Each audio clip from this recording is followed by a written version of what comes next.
चलिए, आज बात करते हैं एक बहुत ही कमाल की किताब योर मनी और योर लाइफ के बारे में। इसके कुछ आइडियाज ऐसे हैं जो पैसे को लेकर हमारी पूरी सोच को बदल सकते हैं। तो शुरू करते हैं। कभी ऐसा महसूस हुआ है कि प्रमोशन मिल गया, घर बड़ा हो गया, गाड़ी नई आ गई, लेकिन फिर भी अंदर से एक बेचैनी सी है कि ये और ज्यादा की चाहत कभी खत्म ही क्यों नहीं होती? आखिर ऐसा क्यों है? तो चलिए इसी अंतहीन दौड़ को थोड़ा और करीब से समझते हैं। ये एक ऐसा चक्कर है जिसमें हम भागते तो रहते हैं, पर मंजिल वो कभी आती ही नहीं। तो कैसे पता चले कि कोई इस जाल में फंसा है? देखिए, इसके कुछ लक्षण हैं। जैसे प्रमोशन की खुशी बस कुछ दिन रहती है, बड़ा घर भी कुछ समय बाद छोटा लगने लगता है, और ज्यादा पैसे आने के बाद भी मन की चिंताएं कम नहीं होती। ये बातें कहीं ना कहीं जानी पहचानी लगती हैं, है ना? अक्सर हमें लगता है कि ज्यादा पैसा मतलब ज्यादा सुरक्षा, पर सच तो ये है कि सुरक्षा का एहसास पैसों से नहीं बल्कि मन की हालत से जुड़ा होता है। कोई 40,000 कमाकर भी पूरी तरह से शांत और सुरक्षित महसूस कर सकता है, वहीं कोई 4 लाख कमाकर भी लगातार इनसिक्योर फील कर सकता है। तो असली बात यह है कि सच्ची फाइनेंशियल सिक्योरिटी ज्यादा सैलरी से नहीं आती, वो आती है क्लैरिटी से।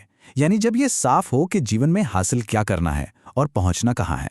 और अब हम आते हैं उस सबसे जरूरी सवाल पर, एक ऐसा सवाल जो सच में सब कुछ बदल सकता है। ये इस किताब का आप कह सकते हैं मूल मंत्र है।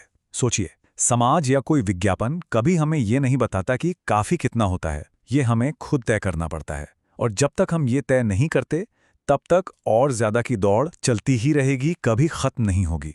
तो ठीक है, ये समझ आ गया, पर इसे अपनी असल जिंदगी में कैसे लागू करें? इसका जवाब है अपने खर्च करने के तरीके में एक छोटा सा बदलाव लाकर।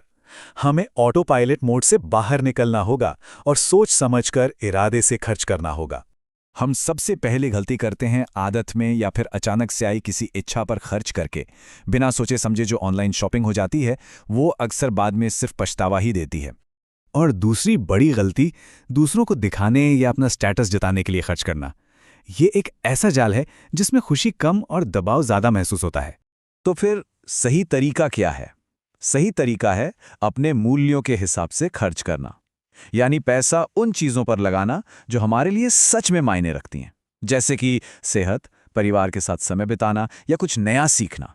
किताब में इसे परखने का एक बहुत ही पावरफुल तरीका दिया गया है। हर बार कुछ खरीदने से पहले बस एक सवाल खुद से पूछना है, क्या इससे मिलने वाली खुशी या संतुष्टि उस मेहनत और समय के बराबर है जो मैंने इसे कमाने में लगाया है? ये एक सवाल ही काफी है हमारे खर्चों को सही दिशा देने के लिए। लेकिन सवाल ये है कि काफी को तय करना इतना मुश्किल है क्यों? आखिर वो कौन सी ताकतें हैं जो हमें लगातार इस दौड़ में बनाए रखती हैं? किताब हमसे एक बहुत ही सीधा और शायद थोड़ा चुभने वाला सवाल पूछती है। हम आखिर किसे इम्प्रेस करने की कोशिश कर रहे हैं? क्या हमारे खर्चे हमारी जरूरत के लिए हैं, या अनजाने में हम ये सब किसी और के लिए कर रहे हैं? इसे और अच्छे से समझने के लिए आराम और हैसियत के बीच का फर्क देखते हैं। देखिए, आराम वो है जो सच में हमारी जिंदगी को बेहतर बनाता है, जैसे एक अच्छा बिस्तर या सेहतमंद खाना। वहीं दूसरी तरफ हैसियत बस दूसरों से तारीफ पाने की कोशिश है, जैसे महंगे ब्रांड्स या दिखावे के लिए कर्ज लेना। ये एक ऐसा जाल है जिसमें हम अक्सर अनजाने में ही फंस जाते हैं। होता क्या है, जैसे ही आमदनी बढ़ती है, हमारे खर्चे भी अपने आप बढ़ने लगते हैं। बेहतर फोन, बेहतर गाड़ी, बेहतर घर, ये सब इतना अपने आप होता है कि हम सोचते भी नहीं। इसी को कहते हैं लाइफस्टाइल इन्फ्लेशन। और इसका नतीजा होता है सोने की हथकड़ियां। मतलब आमदनी तो बढ़ गई, लेकिन बढ़े हुए खर्चों की वजह से आज़ादी और कम हो गई। हम एक ऐसी नौकरी में फंसे रह जाते हैं जो हमें पसंद नहीं, सिर्फ इसलिए क्योंकि हमें अपनी महंगी लाइफस्टाइल को बनाए रखना है।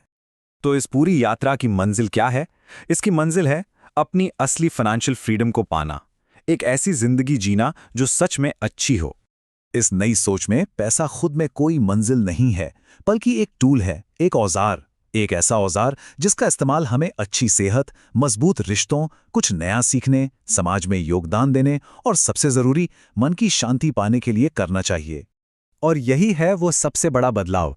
हमारा फोकस मैं और कैसे कमाऊं से हटकर मैं एक बेहतर जिंदगी कैसे जीऊं पर आ जाता है। ये सुनने में छोटा सा बदलाव लगता है, पर इसका असर बहुत गहरा होता है।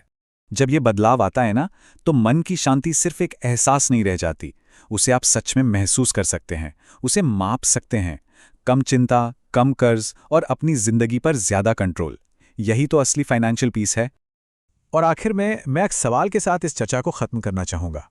जरा सोचिए, अगर आज ये तय कर लिया जाए कि जो है वो काफी है, तो उस भागदौड़ से जो समय और ऊर्जा बचेगी, उससे जिंदगी में किन नई और सार्थक चीजों के लिए जगह बन सकती है।